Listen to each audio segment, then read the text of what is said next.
Iepriekšējā raidījuma mājas darbu apskats un labāko darbu apbalvošana sestdienas raidījumā. Tas būs ļoti interesanti.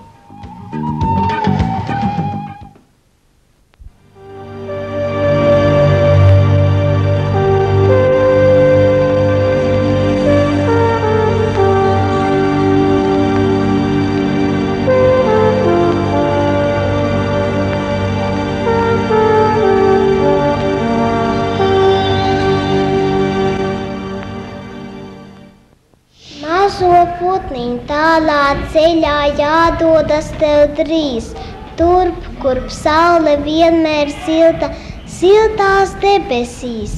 Ziemā lidos sniega putni, spārniem zemi klās, tikai balti sniega putni, dziesmas nedziedās. Vai gan putni tavu dziesmu citur mīlēs tā, kā to iemīlējām visi mūsu pagalmā.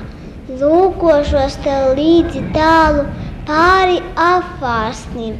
Es un liepa kļava vītos tevi gaidīsim. Vai tu esi ievērojis, cik dažādi ir koki, cik dažādas ir koku lapas? Tādēļ paciemosimies un apskatīsim, kāds tad ir koks. Bet vai jūs zinat, ka katram kokam ir dvēsele? Tādēļ uzmanīgi skatieties šo raidījumu.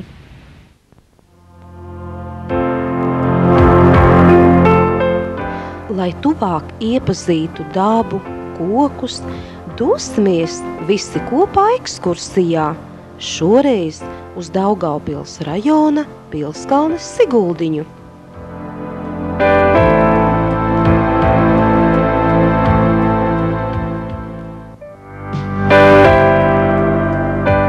Pilskalnes Siguldiņa ir meža ainavu mācību taka.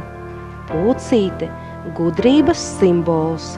Šis gudrais putns saka, ja uzmanīgi vērosi šo mežu, daudz uzzināsi, ieraudzīsi ļoti daudz interesanta un neredzēta, kas liks apjaust, cik skaista ir dzimtā zeme. Pilskalnes Siguldiņa atrodas kalnainā vietā, bet kas tad tas? Vīngliemezis. Noliksim viņu uzmanīgi zālē, jo viņa mājas ir mežs. 7 stumbru liepa, ievainota, bet tā spēj atjaunoties.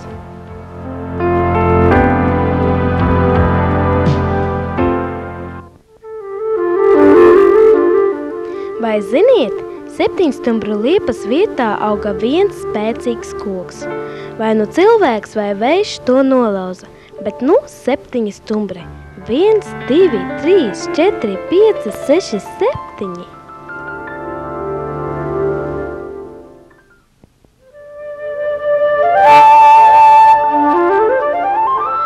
Pakāpjamies uz kalniņā. Re, bērzu birsteliņa. Bērs ir mīlestības un skaistuma simbols.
Ozols ir dižkoks, tādēļ to tautā sauc par koku karali. Ozoliņi, ozoliņi, tavu lielu resnumiņu, tag bitīte 3 dieniņas nevarēja aptecēt.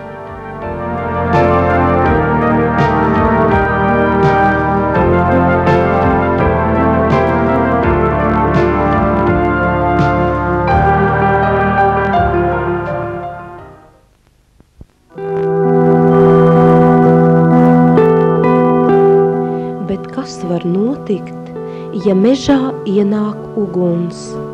Viens sērkociņš dažu stundu laikā nodedzināja ozolu, kura vecums bija 300 gadu.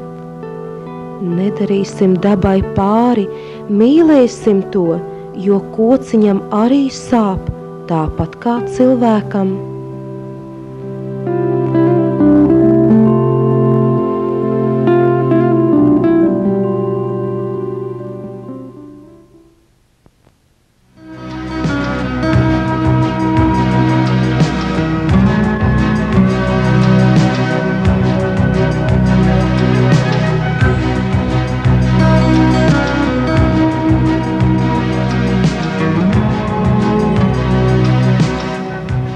Pilskalnes Siguldiņā vēl aug arī citi koki, par kuriem mēs vēl nerunājām. Tie ir lapegle, osis, vītols, visiem labi pazīstamā kļava, melnauksnis. Dodieties uz Siguldiņu. Esmu pārliecināta, ka jūsu dzirkstošās astiņas tur ieraudzīs vēl kaut ko neredzētu un brīnumainu.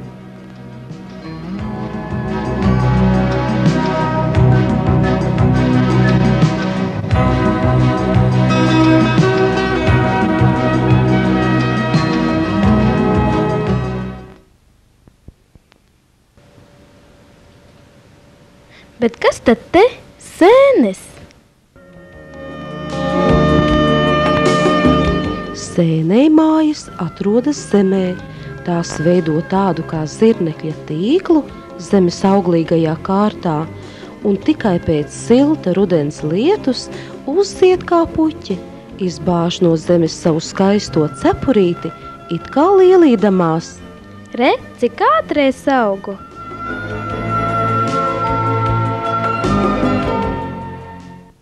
Kas tā tāda lepna sieva zem bērziņa apsēdusi? Tā nebija lepna sieva, tā bija meža bērzlapīte. Pat labam mežs ir mazliet noskumis, mitrs un smaržo pēc trūdošām lapām. Aci iepriecina vienīgi celmenes, tās bariņos saugušas ap celmiem. Bet ko šī meitene atrada mežā? Es mežā atradu cūceni.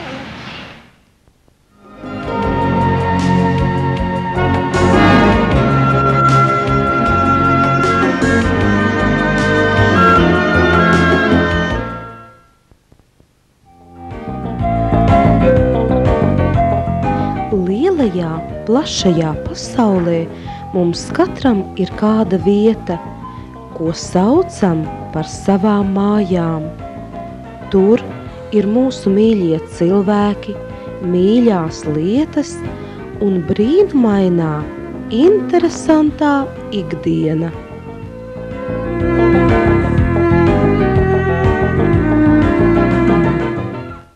Saki, Sandriņ, kādu koku tu vēroji? Es vēroju ozolu. Kādus vēl citus bērni redzējāt, lūdzu? Egli. Bet kas šis par koku? Es izkāju bērzi virzi nelapiņas vērš norāvu vienu lapu, saule gauži noraudāja. Redziet, bērni, tā tad ir koki ar skujām un koki ar lapām.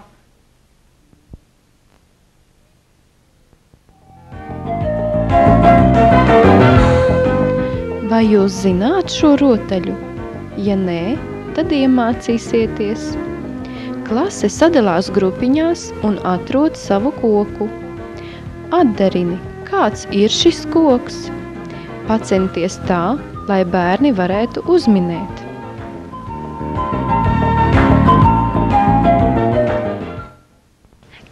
Zīmēsim draudzības koku.